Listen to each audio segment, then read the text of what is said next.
कहा जाता है कि मानव जाति एक सामाजिक प्राणी है। उसके जीवन में जो भी आदतें और अनुशासन आते हैं वह इसी समाज की देन है। बच्चा जब छोटा होता है तो वह अपने आसपास के लोगों को देखकर ही चलना, बैठना और बोलना सीख पाता है। अपने जीवन को सही तरीके से जीने और खुशी से समय बिताने के लिए, अपने दुख दर्द तकलीफों को बांटने के लिए हमें परिवार और दोस्तों के सहारे की जरूरत होती है। कोई भी मनुष्य कभी अकेला नहीं रहना चाहता। वह चाहता है कि उसके आसपास उसके अपने लोग रहे। लेकिन कई बार परिस्थितियों के कारण जब मनुष्य को अकेले रहना पड़ता है तब वह इसे बहुत बड़ा दुख और बोझ मानकर चलते हैं। अकेलापन सामान्य मनुष्य के लिए भले ही दुख का कारण हो सकती है, लेकिन विशेष गुणों वाले व्यक्ति अकेलेपन को कभी बोझ नहीं मानते, बल्कि वह इसे अवसर के रूप में देखते हैं, क्योंकि अकेले रहने से मनुष्य को बहुत अधिक ताकत मिलती है और उसका मस्तिष्क भी ज्ञान के गुणों से परिपूर्ण होता है। आइए इस कहानी के माध्यम से समझते हैं कि गौतम बुद्ध ने किस प्रकार से अकेलेपन से दुखी एक व्यक्ति को अकेलेपन की ताकत का अनुभव कराया। दोस्तों, गौतम बुद्ध की शिक्षा हर किसी के जीवन को नई दिशा दे सकती है। अगर आप भी इसे मानते हैं तो कमेंट्स में नमो बुद्धाय लिखना मत भूलिए। चलिए अब कहानी शुरू करते हैं। एक समय की बात है, गौतम बुद्ध भ्रमण करते हुए एक नगर में जा पहुंचे। नगरवासियों ने उनका खूब स्वागत किया। गौतम बुद्ध के आराम के लिए नगर के सबसे सुंदर घर को सजा दिया गया। सभी लोग बुद्ध की सेवा के लिए तत्पर थे, किंतु बुद्ध ने नगर के भीतर जाने से मना कर दिया और कहा कि वह नगर के बाहर वृक्ष के नीचे ही आराम करेंगे, क्योंकि वह थोड़े समय के लिए अकेले रहना चाहते हैं। बुद्ध की आज्ञा मानकर सभी नगरवासी चले गए। नगरवासियों के जाने के बाद बुद्ध ने अपनी आंखें बंद की और ध्यान की अवस्था में जाने लगे। तभी उन्हें किसी के रोने की आवाज सुनाई दी। बुद्ध ने तुरंत अपनी आंखें खोली और इधर उधर देखा तो पाया कि एक व्यक्ति उनसे थोड़ी दूर पर बैठा हुआ है और वह चिल्ला चिल्ला कर रो रहा है। बुद्ध तुरंत ही उसके पास पहुंच गए। उन्होंने उस व्यक्ति से उसके दुख का कारण जानने का प्रयास किया। उस व्यक्ति ने बताया कि बचपन में ही उसके माता पिता का देहांत हो गया था। इस कारण वह अकेले भिक्षा इत्यादि मांगकर अपना भरण पोषण करता था। जीवन में कभी उसके कोई मित्र नहीं बने, क्योंकि वह गरीब था। कोई भी उससे मित्रता नहीं करना चाहता था। बचपन से ही वह स्वयं को बहुत अकेला महसूस करता था।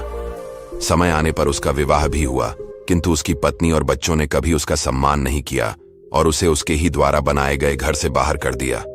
जीवन में उसकी यही अपेक्षा थी कि वह अकेला ना रहे, किंतु हर परिस्थिति में उसे सभी ने अकेला छोड़ दिया और अब वह अकेलेपन से बेहद दुखी हो चुका है। इस कारण यहां बैठकर रो रहा है।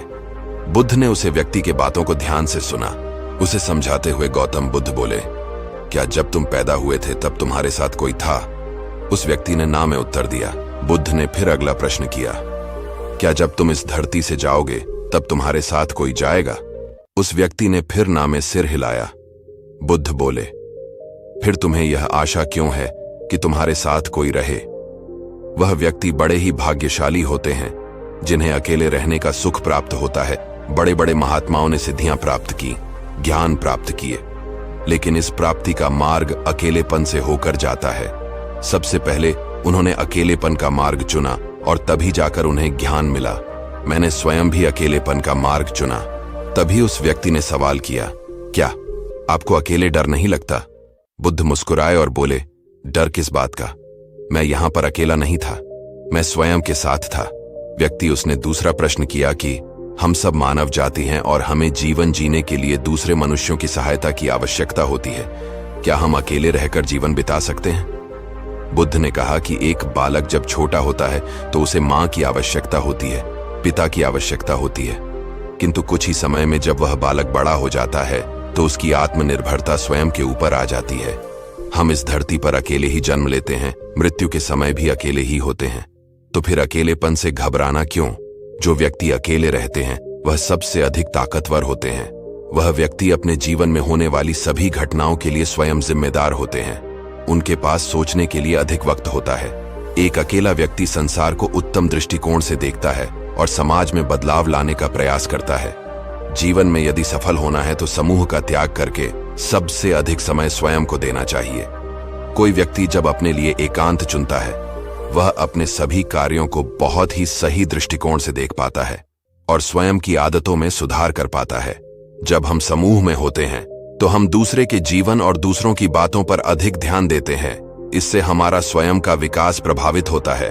हमारे अंदर क्रोध और ईर्ष्या की भावना आ जाती है और जिनके अंदर यह नकारात्मक भावनाएं होती हैं, उनके अंदर सफल होने की संभावनाएं भी कम हो जाती हैं। अकेले रहने वाले व्यक्ति बेहद समझदार और सुलझे हुए माने जाते हैं। समाज में उनकी सलाह को महत्व दिया जाता है। अकेले रहने से व्यक्ति को इसलिए भी ताकत मिलती है क्योंकि वह अपने व्यवहार के बारे में अच्छी तरह जान पाता है। उसे अपनी ताकत और अपनी कमजोरी की जानकारी होती है।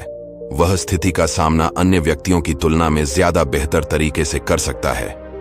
बुद्ध की बातों को सुनते हुए वह व्यक्ति ध्यान मग्न था। तभी उसने फिर प्रश्न किया कि हे तथागत, क्या अकेले रहने से मनुष्य का व्यक्तित्व भी प्रभावित होता है?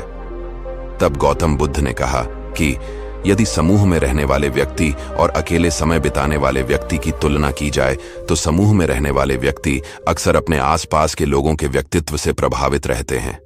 उनके परिवार और मित्रों का व्यक्तित्व जिस प्रकार का होता है, उनका व्यक्तित्व भी उसी प्रकार बन जाता है। लेकिन अकेले रहने वाले व्यक्ति एक नए प्रकार के व्यक्तित्व का विकास करने में सक्षम होते हैं।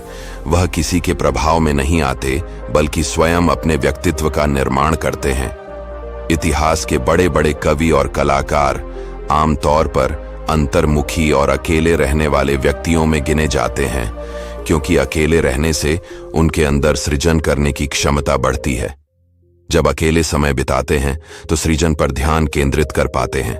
इसलिए जीवन में कभी भी अकेलेपन को नकारात्मक और दुख से नहीं जोड़ना चाहिए, बल्कि यह सोचना चाहिए कि ईश्वर ने यही सबसे सुनहरा अवसर दिया है जिसमें हम स्वयं के व्यक्तित्व की पहचान कर पाएंगे। एकांत रहने में अद्भुत शक्ति मिलती है। उस व्यक्ति ने फिर प्रश्न किया कि एकांत रहने में किस प्रकार की शक्ति की मिलती है? एकांत रहने से व्यक्ति अपने लक्ष्य की ओर अधिक तेजी से पहुंच सकता है। प्रत्येक व्यक्ति को प्रतिदिन कुछ समय अकेले व्यतीत करना चाहिए। प्रतिदिन संभव नहीं है तो महीने के कुछ दिन या फिर साल के कुछ दिन यदि वह अकेले रहकर स्वयं का विश्लेषण करें तो निश्चित ही वह दुनिया का सबसे बुद्धिमान व्यक्ति बन सकता है। कई बार बुद्धिमान व्यक्ति जब मूर्खों का साथ पकड़ लेते हैं तो उनकी बुद्धि भी भ्रष्ट हो जाती है। इसलिए मूर्खों के साथ चलने से बेहतर है कि अकेले चला जाए ताकि स्वयं का विकास हो सके। कई बार व्यक्ति दूसरे व्यक्ति पर इतने निर्भर हो जाते हैं कि वह स्वयं को प्रेम करना भूल जाते हैं। दूसरे व्यक्ति पर भावनात्मक रूप से या फिर किसी भी तरह से निर्भर होना अच्छी बात नहीं है। यह हमारे निजी विकास में बाधा पहुंचाती है। एकांत रहने वाले व्यक्ति स्वप्रेम को भी अच्छी तरह समझते हैं और स्वयं के प्रति दयालु भी होते हैं, जबकि समूह में रहने वाले व्यक्ति अक्सर अपनी तुलना करके स्वयं के व्यक्तित्व को छोटा मानने लगते हैं। लेकिन जब व्यक्ति अकेलेपन की अवस्था में होते हैं तो उनके प्रतियोगिता किसी से नहीं होती है। वह स्वयं से ही प्रतियोगिता करते हैं और अपनी अच्छाइयों को, अपनी कमियों को अच्छी तरह से देखते हैं, उसका विश्लेषण करते हैं। इतना ही नहीं, एकांत की अवस्था में वह कम समय में ही अपनी समस्याओं का समाधान भी कर लेते हैं। जबकि समूह में रहने वाले व्यक्ति यदि कोई निर्णय लेता है तो इसका निर्णय भी अन्य व्यक्तियों की इच्छा से प्रभावित होता है। गौतम बुद्ध की बातों को ध्यान से सुन रहे उस व्यक्ति ने फिर प्रश्न किया कि जिन व्यक्तियों के परिवार और मित्र हैं वह किस प्रकार अकेले रह सकते हैं? गौतम बुद्ध ने कहा कि अकेले रहने का यह अर्थ बिल्कुल नहीं है कि सब कुछ त्याग कर जंगल की ओर चले जाओ। गृहस्थ जीवन और समाज के प्रति कुछ महत्वपूर्ण जिम्मेदारियां होती हैं जिनका निर्वहन करना आवश्यक होता है। किंतु इस अवस्था में रहते हुए भी यदि स्वयं का विकास करना है तो प्रतिदिन कुछ समय अकेले अवश्य बिताना चाहिए। अकेले रहने वाले व्यक्तियों की मानसिक स्थिति अन्य व्यक्तियों की तुलना में बेहद मजबूत हो जाती है, क्योंकि वे इस बात को अच्छी तरह समझते हैं कि परिस्थितियां चाहे कैसी भी हो, उन्हें स्वयं ही स्वयं की सहायता करनी होगी। कोई अन्य व्यक्ति उनकी सहायता नहीं कर सकता। इस संसार में जिस व्यक्ति ने अकेलेपन की ताकत को समझ लिया वह उच्चतम शिखर तक पहुंचता है और जीवन में उसे जो कुछ भी चाहिए, उसने जो भी लक्ष्य तय किया है वह उन्हें अवश्य पा लेता है। किंतु कई बार अकेले रहने वाले व्यक्ति नकारात्मक भाव से भी गुजरते हैं। उनके अंदर कई प्रकार की नकारात्मक बातें आ जाती हैं और वह दुखी रहने लगते हैं। ऐसा होना स्वाभाविक है। मन में नकारात्मक बातों का आना, दुखी होना, यह सब मनुष्यों के संवेग है। किंतु यह दुख और नकारात्मक भाव लंबे समय तक मनुष्य के जीवन में नहीं रहना चाहिए। ईश्वर ने यदि तुम्हें अकेले रहने का अवसर दिया है तो इसे सहर्ष स्वीकार करो और ये सोचो कि ईश्वर ने जो कुछ भी किया है इसमें अवश्य ही तुम्हारी कोई भलाई छिपी हुई है। अन्य व्यक्ति अपने सांसारिक जीवन का त्याग करके अकेले रहने के लिए जंगलों की ओर जाते हैं और तुम हो जिसे ईश्वर ने जीवन के प्रारंभ से ही अकेलेपन का अनुभव कराया। इस कारण तुम्हें सदैव कृतज्ञ होना चाहिए। मन के नकारात्मक भाव और दुख के स्थान पर तुम्हें सकारात्मक बातें सोचनी चाहिए और अपने एकांत समय को सही दिशा में लगाना चाहिए।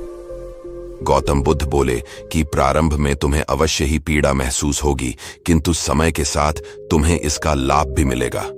अपने जीवन को सही लक्ष्य में लगाओ और अपने लिए अनुशासन तय करो। जब कभी एकांत में बैठो तो अपनी दोनों आंखें बंद करके और ध्यान लगाओ। ध्यान की गहरी अवस्था तुम्हें सकारात्मकता की ओर लेकर जाएगी। इस प्रकार गौतम बुद्ध ने उसे व्यक्ति को अकेलेपन की ताकत का अनुभव करवाया। उसे व्यक्ति ने गौतम बुद्ध से वादा किया कि अब वह जीवन में कभी दुखी नहीं होगा, बल्कि एकांत समय को अवसर बनाकर जीवन में बड़े लक्ष्य की प्राप्ति करेगा। उम्मीद करते हैं कि आपको यह वीडियो पसंद आई होगी। हम सभी अपने प्रतिदिन के जीवन में कभी न कभी अकेला अवश्य महसूस करते हैं, किंतु यही वह समय होता है जब हम अपने विकास के बारे में सोच सकते हैं। इस वीडियो को अपने परिवार और दोस्तों के साथ जरूर शेयर करें ताकि उन्हें भी प्रेरणा मिल सके।